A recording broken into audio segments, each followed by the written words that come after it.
अच्छा बेटा, तो आज जो हमारा टास्क है, आवाज आ रही है सबको मेरी? Yes sir. अच्छा, आज हमारा टास्क है indirect problems of Wurtz reaction. जैसा कि मैंने बारहा आप लोगों से जिक्र किया है कि बेटा, पेपर में आपसे सीधे सीधे चीज़ें नहीं पूछी जाती, वो चीज़ों को थोड़ा कॉम्प्लिकेट करके आपके सामने रखते हैं। तो अब उसी कॉम्प्लिकेशन के हवाले से हम आपके सामने एक इनडायरेक्ट प्रॉब्लम रख रहे हैं, ताकि आपको थोड़ा सा एग्जामिनेशन पॉइंट ऑफ व्यू से उसके आने वाले क्वेश्चन से आपको थोड़ा सा आइडिया हो सके। तो हम वुड्स रिएक्शन की इनडायरेक्ट प्रॉब्लम्स करने जा रहे हैं। वुड्स रिएक्शन की बेसिक फिनोमिना क्या है, ज़रा पहले इसको देखिएगा, और कल के जो इसके पॉइंट्स थे मैं उसको थोड़ा सा रिवाइज करूंगा, उसके बाद हम आगे चलेंगे। तो मिथाइल आयोडाइड हमने लिया CH3I, और इसका रिएक्शन हमने सोडियम से कराया इन the presence of dry ether. तो 2 मोल मिथाइल आयोडाइड आपस में, आयोडीन निकला, सोडियम के साथ चला गया, Na बन गया, और ये जो दोनों अल्काइल ग्रुप थे CH3, ये दोनों ग्रुप आपस में जुड़कर इथेन फॉर्म किया। यानी बेसिकली वुड्स रिएक्शन में होता क्या है, वुड्स रिएक्शन में आपके पास अल्काइल हैलाइड से, वुड्स रिएक्शन में आपके पास अल्काइल हैलाइड से, वुड्स रिएक्शन में अल्काइल हैलाइड से क्या बनता है आपके पास, अल्काइल हैलाइड से आपके पास बनता है बेटा अल्केन। ठीक है, वुड्स रिएक्शन का जो थ्योरी है वो ये है। अब बेसिक पॉइंट देखिएगा कि पहली बात तो ये कि जितने कार्बन वाला अल्काइल हैलाइड लेंगे, उसके डबल कार्बन का अल्केन प्रोड्यूस होगा। पहली चीज तो ये हो गई। ठीक है, दूसरी बात क्या कि वुड्स रिएक्शन के जरिए आप सिर्फ वही अल्काइल हैलाइड प्रोड्यूस कर सकते हैं जिसमें दोगुने कार्बन हो, यानी कि डबल कार्बन एटम्स हो। सिर्फ वही अल्काइल हैलाइड इसकी मदद से प्रोड्यूस हो सकते हैं, इसके अलावा और कोई प्रोड्यूस नहीं हो सकता। ठीक है, अच्छा, ड्यूरिंग द फॉर्मेशन जो जिस कार्बन के साथ अल्काइल हैलाइड लगा होता है, वही दो कार्बन आपस में जुड़ते हैं। अब सवाल पर आइए। सवाल आपके पास क्या लिखा है, write the names and structure of alkenes which is yield by dehydrohalogenation of following alkyl halide. ये अल्काइल हैलाइड हैं, कुछ 10 हैं। इनकी अगर मैं डीहाइड्रोहेलोजिनेशन करवाऊं तो कौन से अल्केन्स बनेंगे? सॉरी, हो मैंने गलत सवाल लिख दिया, एक मिनट बेटा। जी, तो हमने गलत सवाल लिख लिया था यहाँ पर, अब हमने उसे सही कर लिया। अब सवाल देखिएगा, right the names and structure of hydrocarbon. उस हाइड्रोकार्बन का नाम और स्ट्रक्चर बनाइए, लिखिए, which is produce by the action of sodium, जो कि बनेगा कब, सोडियम के रिएक्शन से इन अल्काइल हैलाइड पर। ये अल्काइल हैलाइड्स हैं, इनका रिएक्शन अगर मैं सोडियम के साथ कराऊं in the presence of ether, तो कौन सा हाइड्रोकार्बन बनेगा, उसका नाम और उसका स्ट्रक्चर दोनों आप लिखिए। ठीक है, अब सवाल में देखो, सीधे सीधे उसने ये नहीं कहा कि ये वुड्स रिएक्शन है। ठीक है, सवाल में उसने सवाल दे दिया, अब ये आपको समझना है कि ये वुड्स रिएक्शन है। कैसे समझेंगे भाई? पहली चीज जो मुझे समझने के लिए नजर आ रही है, एक तो रिएक्टेंट अल्काइल हैलाइड दिया है, और रिएक्शन इसका सोडियम के साथ हो रहा है इन द प्रेजेंस ऑफ ईथर। ये दो तीन चीजें हैं जिससे मुझे पता चल रहा है कि ये वुड्स रिएक्शन है, क्योंकि वुड्स रिएक्शन की कंडीशंस यही होती हैं, सोडियम रिएक्टेंट होता है, ड्राई ईथर की प्रेजेंस में रिएक्शन होता है, और अल्काइल हैलाइड से रिएक्शन हो रहा होता है। तो ये दो तीन चीजों की बुनियाद पर मैंने समझा कि भाई ये जो है मेरे पास वुड्स रिएक्शन है। ठीक है, अब देख लेते हैं बारी बारी, इसके कुछ पार्ट्स में सॉल्व करूंगा तो आप लोगों को समझ में आ जाएगा। Right the name and structure, तो सबसे पहला पार्ट है इथाइल क्लोराइड। देख लेते हैं किस तरीके से होगा। इथाइल क्लोराइड के लिए सॉल्व कर रहा हूं।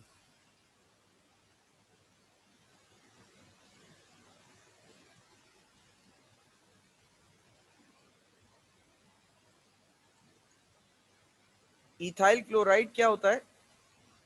इथाइल का मतलब होता है दो कार्बन वाला क्लोरीन। तो CH3 CH2 और इसके साथ लगा हुआ है Cl। इसका रिएक्शन हमने करवाया सोडियम के साथ इन the presence of ether, dry ether, ये रिएक्शन होता है। अच्छा, अब क्या होगा, दो इथाइल क्लोराइड है मेरे पास, दो सोडियम है। देखो होगा क्या, एक इथाइल क्लोराइड यहां मैं अलग से ड्रॉ करके आपको समझा रहा हूं, देखना। एक इथाइल क्लोराइड ये है। अब इसी इथाइल क्लोराइड की मिरर इमेज यानी कि दूसरा वाला स्ट्रक्चर इसके सामने बनाओ, लेकिन मिरर इमेज बनाना उल्टा करके, ठीक है। अब क्या होगा कि ये जो दो सोडियम है, ये दो सोडियम इन क्लोरीन्स को एक्सट्रैक्ट करेंगे। जब यहां से क्लोरीन एक्सट्रैक्ट हो जाएगा तो ये दोनों एक दूसरे से बॉन्ड बनाकर जुड़ जाएंगे। अब ये हाइड्रोकार्बन आपके पास प्रोड्यूस हुआ, CH3 CH2 CH2 CH3, और यहां पर आपके पास क्या आ जाएगा 2NaCl। या आपने इसका स्ट्रक्चर बना दिया जो हाइड्रोकार्बन प्रोड्यूस हुआ, और इसका नाम भी लिख लेते हैं। ये यहां पर बना है क्या, हमारे पास ये बना है ब्यूटेन। कुछ समझ में आया बेटा कि क्या करना है, कैसे करना है? Yes sir. एक दो पार्ट अभी और हम करते हैं ताकि आपको मजीद और चीजें क्लियर हो। 2 क्लोरोप्रोपेन। अच्छा, अगला क्या है आपके पास, 2 क्लोरोप्रोपेन।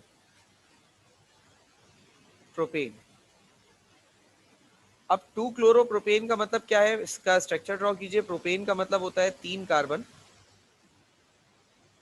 और 2 का क्लोरो, 2 पे क्लोरो कह रहा है तो इसका मतलब यहां लगा हुआ होगा क्लोरीन। अब इनके साथ हाइड्रोजन लगा दीजिए, इसके साथ एक H, इसके साथ 3H। इसका रिएक्शन आपने सोडियम से करवाना है इन the presence of dry ether. एक चीज जो बनेगी, सोडियम, 2 मोलर सोडियम यहां से इन दोनों क्लोरीन को निकालकर 2NaCl बनाएगा, ये तो हमें पता है, तो हमने इसको लिख लिया। अब मेरे पास इसको जोड़ना है ना मुझे, तो मैं इसको एक नए पैटर्न पे लिख लेता हूं ताकि आपको समझा सकूं। CH3। अच्छा, इसके साथ जुड़ा हुआ है क्लोरीन, और इसी की मिरर इमेज यहां सामने बना लेता हूं ताकि मेरे लिए जरा आसानी रहे इनको जोड़ने में, ठीक है। अब ये दोनों क्लोरीन निकले, तो जहां से क्लोरीन निकलते हैं बेटा, वही दोनों कार्बन आपस में अटैच होते हैं। तो मैं इसको थोड़ा करीब ले जाता हूं इसके,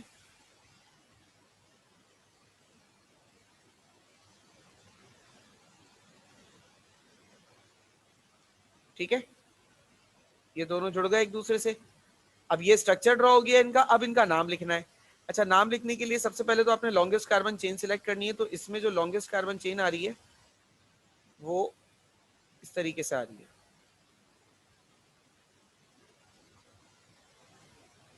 ये एक ब्रांच है, ये एक ब्रांच है। नंबरिंग कहां से करें, नंबरिंग यहां से करो या यहां से करो, एक ही बात है, क्योंकि दोनों जगह पे पोजीशन सेम है। 1 2 3 4। नाम क्या होगा इस कंपाउंड का बेटा, 2,3 डाइमीथाइल, और 4 कार्बन इन चेन है तो ब्यूट, और सारे बॉन्ड सिंगल हैं तो एन। ये अल्काइल है, ये हाइड्रोकार्बन यानी कि ये अल्केन आपके पास प्रोड्यूस होगा। क्लियर हुई कुछ बात बेटा? जी सर। Yes sir. अगला क्या है, 2 क्लोरो 2 मिथाइल प्रोपेन।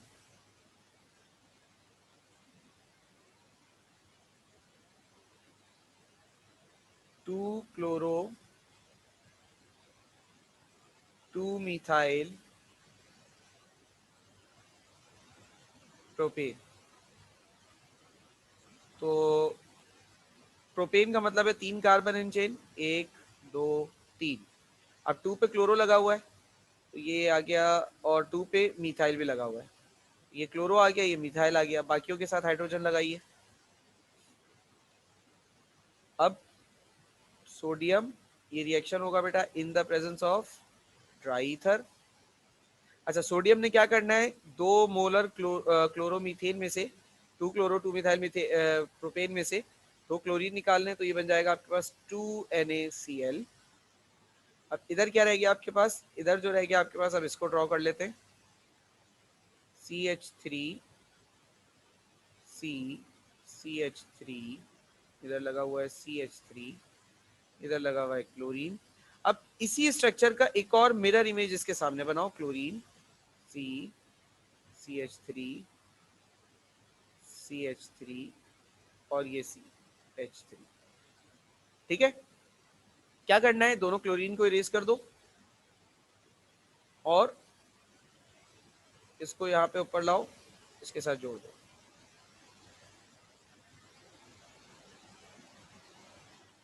ये दोनों एक दूसरे से जुड़ गए। ठीक है, ये दोनों एक दूसरे से जुड़ गए। अब आपने क्या करना है, लॉन्गेस्ट कार्बन नाम लिखना है। तो नाम लिखने, इसमें चेन जो है वो 2-3 तरह से बन सकती है बेटा। तो अब यहाँ पर लॉन्गेस्ट कार्बन चेन बनानी है सबसे पहले। तो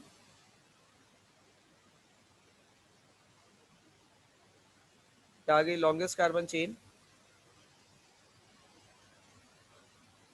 ठीक है, ऐसे बना लो या यूं स्ट्रेट बना लो या इस तरीके से, इस तरीके की शेप में बना लो, स्ट्रेट बना लो, सब में आंसर सेम आना है। तो मैंने ऐसे बना लिए। अब ये हमारे पास 4 ब्रांचेस हैं। नाम लिखना है, नंबरिंग करें पहले। तो नंबरिंग कहीं से भी कर लें, बात एक ही है। 1 2 3 4। ये हो जाएगा आपके पास 2,2,3,3। 4 मिथाइल हैं तो ये हो जाएगा बेटा टेट्रा मिथाइल। 2,2,3,3 tetra methyl. और 4 कार्बन इन चेन है तो ये हो जाएगा ब्यूट। और आखिर में आ जाएगा ए। ये है आपके पास पूरी फॉर्मेशन। क्लियर हुआ बेटा? Yes sir. जी सर। अच्छा, एक पार्ट में मजीद और करवा देता हूँ। 2 मिथाइल। सर जी बेटा। ये बना के दिखाना पड़ेगा, खाली नाम नहीं लिख सकते? बेटा सवाल देखो क्या लिखा है, राइट द नेम एंड, क्या लिखा है आगे? स्ट्रक्चर। तो बस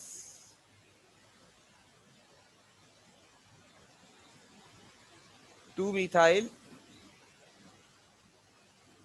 3 क्लोरो पेंटेन। पेंटेन का मतलब है 5 कार्बन आग बन करके पहले बना दीजिए। अच्छा, 3 पे लगाए क्लोरो, ये आ गया 3 पे क्लोरो। और 2 पे लगाए मिथाइल, ये आ गया मिथाइल। अब बाकियों के साथ हाइड्रोजन लगा लीजिए।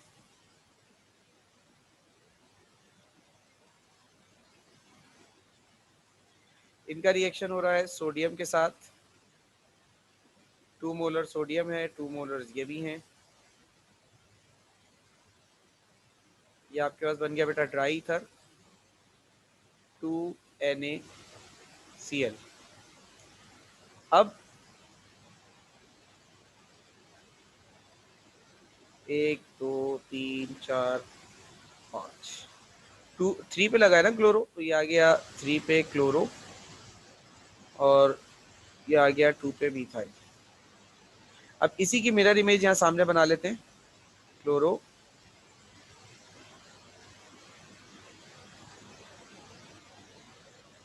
अच्छा 2 पे लगाया मिथाइल तो हमने यहाँ पे लगा दिया मिथाइल, यहीं लगा देते हैं।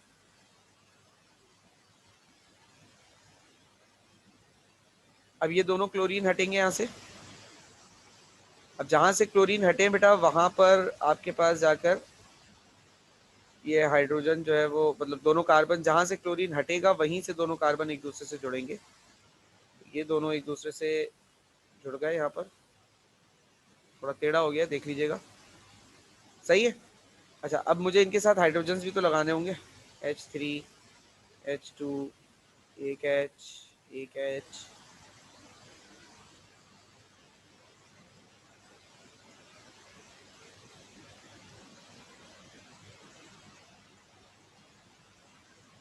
ठीक है भाई, अब मुझे इसका नाम लिखना है।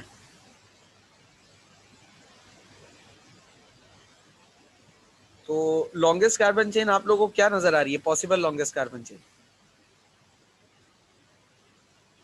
Sir C shape.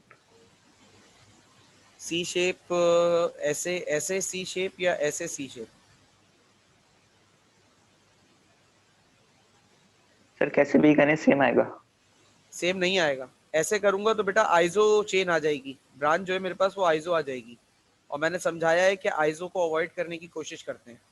तो उल्टा सी बनाएंगे, वेबसाइट पे कर। उल्टा सी बनाने से आइजो स्ट्रक्चर अवॉइड हो सकता है, ठीक है। बनेगा सी लेकिन उल्टा बनाएंगे ताकि आइजो अवॉइड हो जाए, वैसे बनाऊंगा तो आइजो अवॉइड नहीं कर सकता।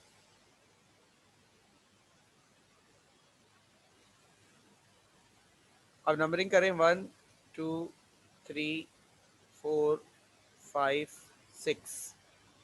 नाम लिख लीजिए, पहले इथाइल का नाम लिखते हैं। तो 3,4 डाई इथाइल, 2 और 5 पे मिथाइल है, 2,5 डाई मिथाइल। कितने कार्बन है? 6। हेक्स हो गया, सारे डबल बॉन्ड सिंगल बॉन्ड है तो हेक्सेन। समझ में आया बेटा कैसे करेंगे?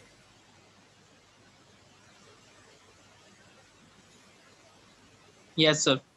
अच्छा, अब आप लोग जरा इस सवाल का और बाकी पार्ट्स का स्क्रीनशॉट ले लीजिएगा।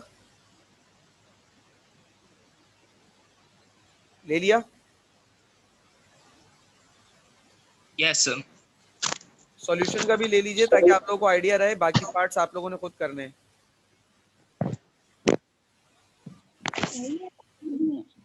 स्क्रीनशॉट लो। Done sir. अब दोबारा लो।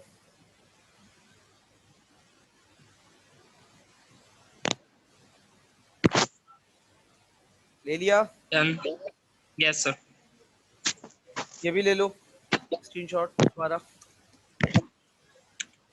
ले लिया सर। ठीक है। अब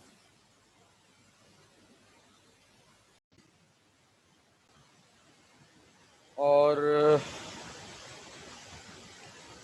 अगला हमारे पास जो, जी बेटा, तो अब हम बात करते हैं हमारे अगले टॉपिक के हवाले से, जो कि है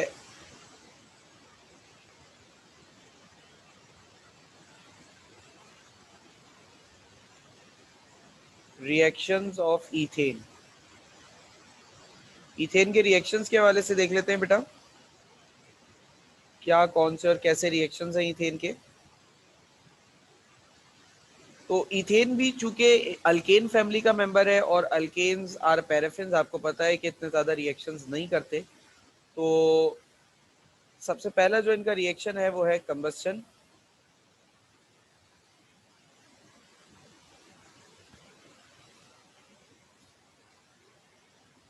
C2H6 जब ऑक्सीजन के साथ रिएक्ट करता है तो ऑर्गेनिक कंपाउंड कोई सा भी हो जलता ज़रूर है, ये याद रखना है। कार्बन डाइऑक्साइड और वाटर। अच्छा, ये 2 कार्बन,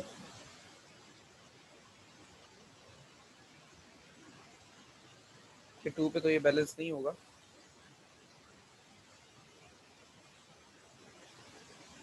टू 7 4 2 6 12 और 6 2 12, ये अब बैलेंस हो गया। ठीक है, तो सिंपली कुछ भी नहीं है ये रिएक्शन, तो खैर बड़ा आसान सा रिएक्शन है, समझने वाली भी ऐसा कोई बात नहीं है। किसी भी चीज़ के जलाने के अमल को बेटा कंबस्शन रिएक्शन कहा जाता है, कंबस्शन कहा जाता है, ठीक है ना। आगे मूव करते हैं और अब बात करते हैं हेलोजनेशन के हवाले से। देखो, इसमें भी सेम वही रिएक्शंस हो रहे हैं जो मीथेन में थे। अच्छा, मीथेन में कुछ रिएक्शंस आपको हमारे नोट्स में मिलेंगे जो मैंने क्लास के लेक्चर के दौरान डिस्कस नहीं किए थे। वो जो रिएक्शंस है वो जस्ट फॉर इंफॉर्मेशन है, वो आप देख लीजिएगा, एक मरतबा पढ़ जरूर लीजिएगा उनको। अच्छा, हेलोजनेशन, इथेन की हेलोजनेशन हम करवा रहे हैं CH3 बॉन्ड विथ CH3, और इसका रिएक्शन हमने करवाया क्लोरीन के साथ। इन द प्रेजेंस ऑफ सनलाइट ये रिएक्शन होता है, हमें पता है। अब होगा क्या, इसमें से एक पहले तो दोनों क्लोरीन के एटम का बॉन्ड टूटेगा, ठीक है, और बॉन्ड टूटने के बाद 2 क्लोरीन के एटम्स आएंगे। 2 क्लोरीन के एटम में से एक एटम इधर से एक हाइड्रोजन को एक्सट्रैक्ट करके HCl बना देगा। दूसरा जो क्लोरीन होगा वो उसकी जगह पर जाकर लग जाएगा जहां पर से हाइड्रोजन निकला है, तो ये बन जाएगा CH3 CH2 Cl, ठीक है।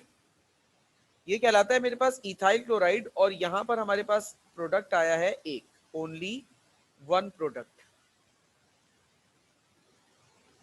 सही है। अब देखो, क्योंकि हमें पता है कि ये जितने भी हेलोजनेशन रिएक्शंस होते हैं ये सारे के सारे चेन रिएक्शन होते हैं, तो जब तक हाइड्रोजन बाकी होता है मॉलिक्यूल में, जब तक हाइड्रोजन बाकी है तब तक ये रिएक्शन रुकेगा नहीं, चलता रहेगा। तो अब ये फर्दर रिएक्शन जो है वो आगे यहाँ से इस स्टेप से मजीद आगे कंटिन्यू होगा।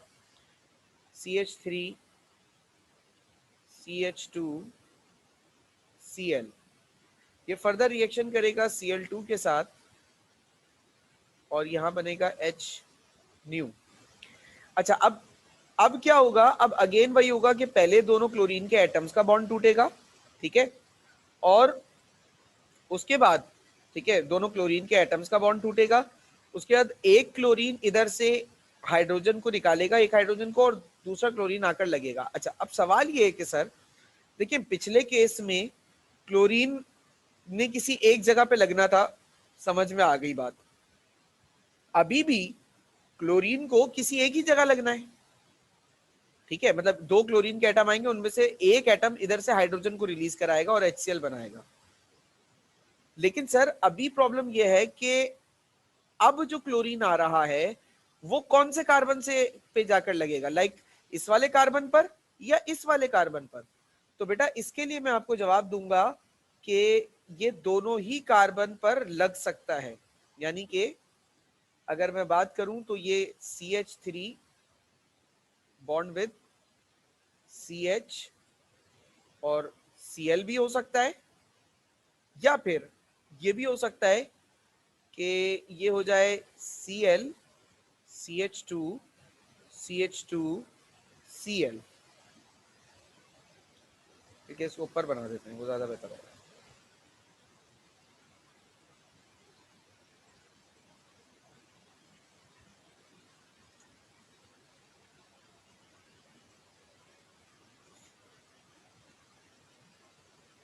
Cl CH2 CH2 और Cl। अब यहाँ पे आप देखिए कि दो तरह की प्रोडक्ट्स बन गए। अच्छा, इसमें चांसेस दोनों के ही हैं, यानी कि अगर क्लोरीन, आने वाला क्लोरीन इस वाले कार्बन पर लगता है और इस वाले कार्बन से हाइड्रोजन निकलता है तो ये वाला प्रोडक्ट बनेगा, और अगर क्लोरीन इस वाले कार्बन पर अटैक करके इधर से हाइड्रोजन निकालता है और आने वाला जो क्लोरीन है वो इस वाले कार्बन पे लगेगा तो ये वाला स्ट्रक्चर बनेगा। अच्छा, दोनों कंपाउंड के नाम में थोड़ा थोड़ा सा फर्क है। ये जो है आपके पास, ये कहलाता है विसिनल डाइक्लोराइड। इस कंपाउंड का नाम है विसिनल डाइक्लोराइड और इस कंपाउंड का नाम है जेमिनल डाइक्लोराइड। अच्छा, विसिनल क्या होता है? विसिनल एक ऐसा स्ट्रक्चर होता है जिसमें क्लोरीन जो है वो एडजेसेंट कार्बन पे लगा हुआ हो, यानी कि दो क्लोरीन के एटम एडजेसेंट कार्बन पे लगे हो, यानी एक जगह पे लगा हो और एक उसके पड़ोस पे लगा हुआ हो, उसे कहते हैं विसिनल। और जेमिनल क्या होता है? जेमिनल में हेलोजन के जो एटम्स होते हैं वो एक ही कार्बन पर लगे हुए होते हैं। बात समझ में आ गई बेटा?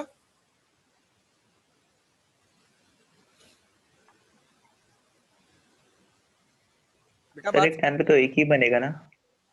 क्या मतलब एक टाइम पे एक ही बनेगा? एक ही टाइम पे एक ही प्रोडक्ट बनेगा ना, या दोनों बनेंगे? एक मॉलिक्यूल से रिएक्शन होगा तो बेटा एक ही बनेगा ना, लेकिन वहां पर एक मॉलिक्यूल नहीं है ना ऐसा। जब एक बार सर रिएक्शन, अच्छा ऐसा हो सकता है बोलिए।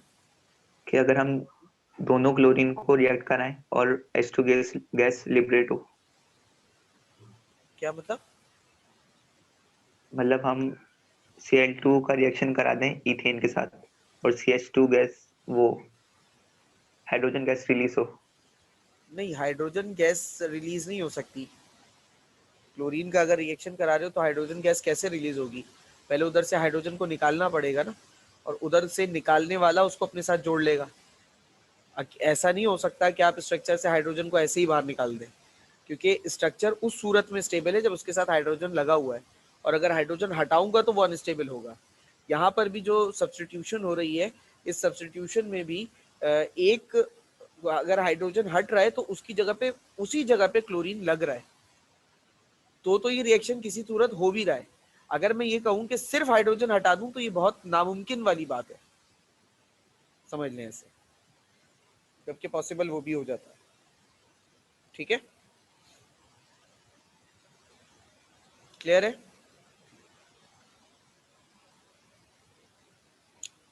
क्लियर है? जी सर। अच्छा जी बेटा, सर। ये वाली बात पूरी सबको क्लियर हो गई? कोई सवाल इन दोनों रिएक्शंस में, कंबस्शन या हेलोजनेशन में?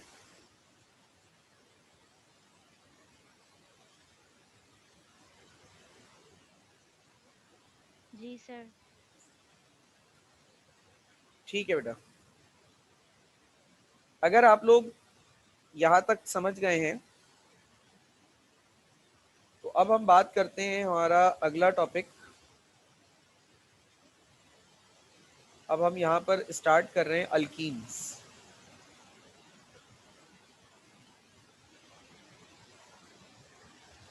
और अल्कीन्स में, अल्कीन्स का एक नाम होता है ओलिफिन्स।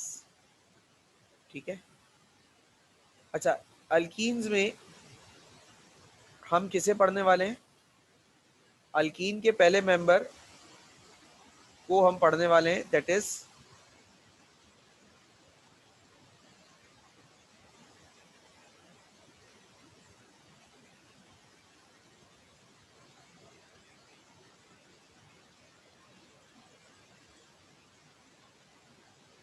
वो इथीन के मॉलिक्यूलर स्ट्रक्चर को पढ़ना है, यानी इथीन की हाइब्रिडाइजेशन को पढ़ना है। हाइब्रिडाइजेशन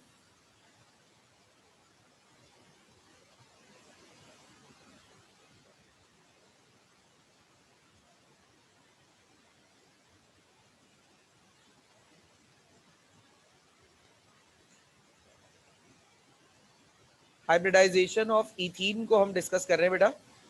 देखिए इसमें करेंगे क्या, हाइब्रिडाइजेशन की बात करनी है तो इथीन का फॉर्मूला C2H4, इसमें जो सेंट्रल एटम है याद रखिएगा, ऑर्गेनिक कंपाउंड्स में सेंट्रल एटम कार्बन होता है।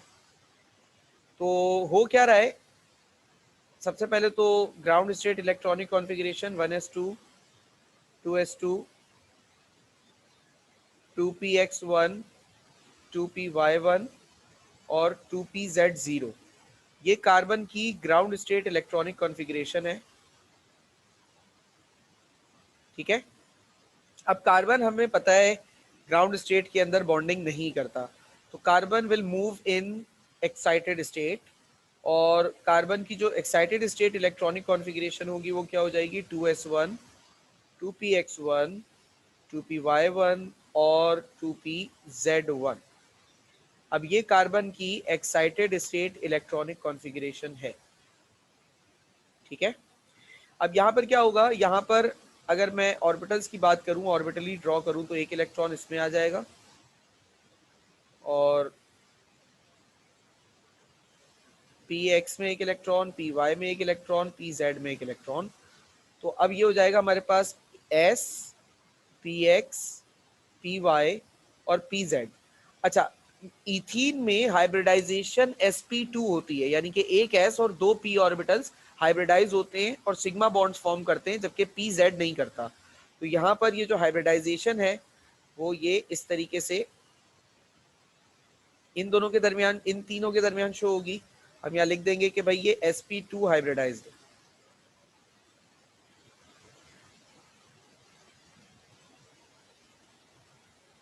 ठीक है, अब हमारे पास अगर मैं ऑर्बिटली ड्रॉ करूं तो कार्बन का एक s ऑर्बिटल, px, py,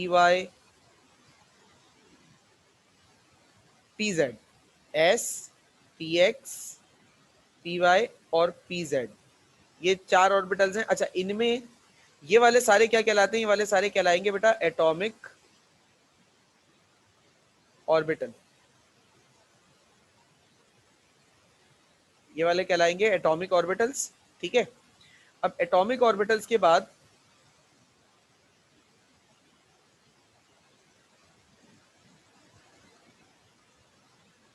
ये आ गए हमारे पास तीन ऑर्बिटल्स जो हाइब्रिडाइज हो गए, इनको क्या कहूंगा मैं, ये कहलाएंगे हाइब्रिडाइज्ड ऑर्बिटल। और इन चार में से एक ऑर्बिटल जो हाइब्रिडाइज नहीं हुआ, ठीक है, उसे भी यहां मेंशन कर लेते हैं, और उसका शेप बना लेते हैं पहले तो। ये है अनहाइब्रिडाइज ऑर्बिटल। अच्छा, अभी एक बात मैं जरा थोड़ा सा क्लियर कर दूं, अक्सर बच्चे इस कंफ्यूजन का शिकार रहते हैं कि सर एस, पी एक्स और पी वाई हाइब्रिडाइज हो गए, पी जेड नहीं हुआ। ठीक है, देखो बेटा, एस हाइब्रिडाइज हुआ मानता हूं, P X, P Y, P Z, इन तीन में से कोई दो ऑर्बिटल हाइब्रिडाइज हुए, कौन से ये मुझे नहीं पता। ये ना मुझे पता है, ना आपको पता है, ना हम में से किसी को पता चल सकता है, क्योंकि ये एक 3 डायमेंशनल स्पेस होता है बेटा।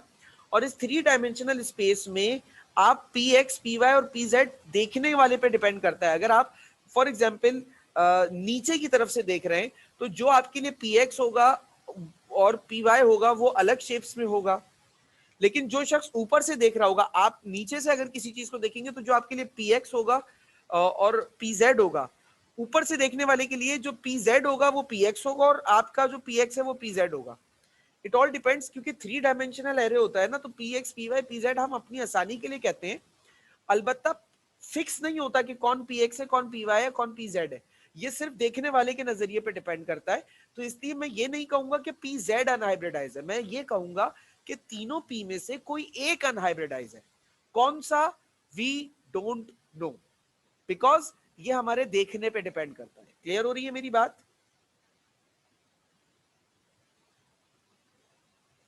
जी सर।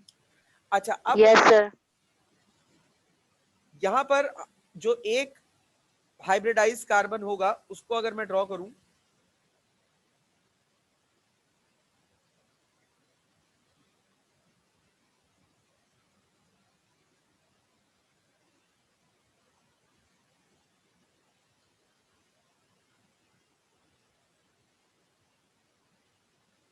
ये आ गया pz, या जो भी ऑर्बिटल जो अनहाइब्रिडाइज था, बाकी ये सारे हाइब्रिडाइज ऑर्बिटल हैं। इसको मैं क्या कह सकता हूं, इसको मैं कह सकता हूं कि ये for one sp2 hybridise carbon, एक sp2 हाइब्रिडाइज कार्बन के लिए ये हो रहा है।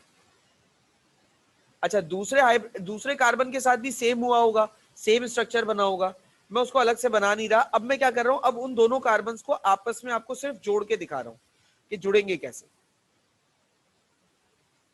तो ये एक कार्बन का हाइब्रिडाइज ऑर्बिटल, दूसरे कार्बन का,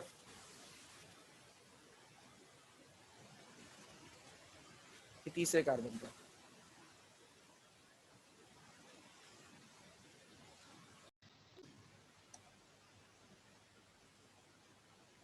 तो एक sp2 हाइब्रिडाइज कार्बन के लिए बेटा इस तरह का स्ट्रक्चर होगा, तो दूसरा जो sp2 हाइब्रिडाइज कार्बन होगा वो भी सेम इसी तरह का बिहेवियर दे रहा होगा, उसका भी कोई अलग बिहेवियर तो होगा नहीं। तो अब मैं दोनों को जोड़ के दिखाता हूँ कि दोनों जब जुड़ेंगे एक दूसरे से तो वो किस तरीके से जुड़ रहे होंगे ये दोनों। अब हम ये देख लेते हैं।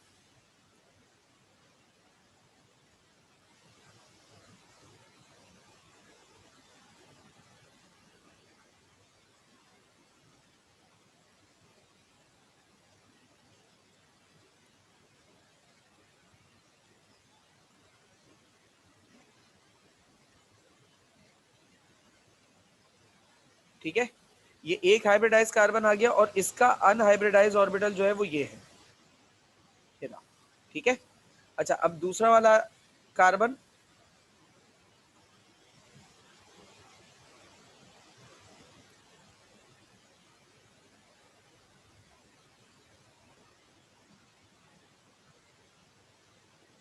ठीक है, ये हो गया।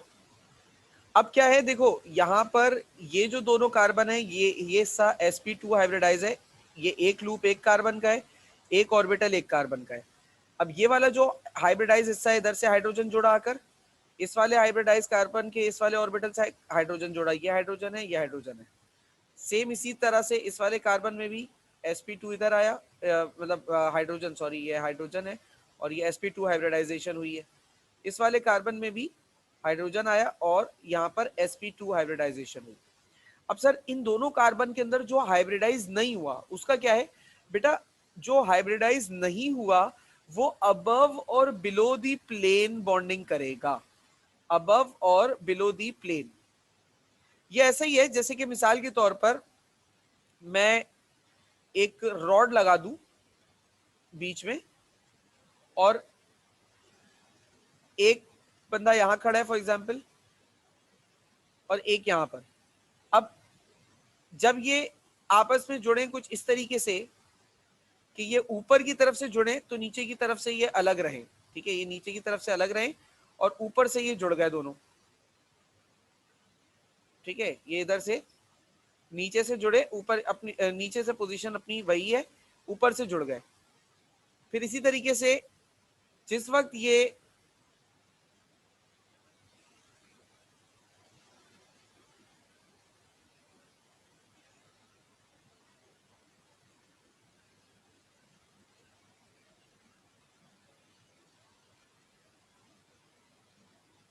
आ गया, बेटा एक मिनट जरा, मैं आप लोगों को ये बता रहा था कि ये above and below the plane orbitals एक दूसरे से जुड़ते कैसे हैं। अगर इस पैटर्न को समझ पाए हो कि ये ऊपर नीचे किस तरीके से जुड़ रहे हैं, ये जो ऊपर और नीचे की तरफ ये जुड़ना है ना, ये कहलाता है, ये हिस्सा है बेटा पाई बॉन्ड, ठीक है।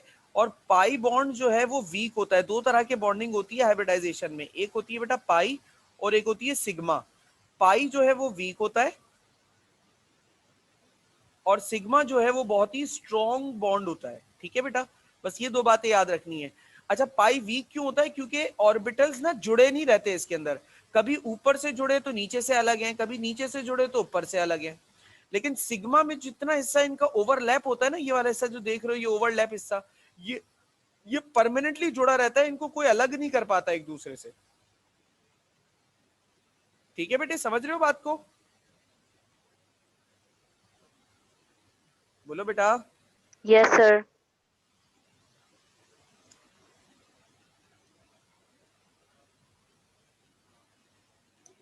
कोई सवाल अभी तक? इस molecular orbital sp2 hybridised carbon की डिटेल्स आ गई, क्लियर है बेटा? इस sp2 हाइब्रिडाइजेशन में कोई परेशानी या सवाल?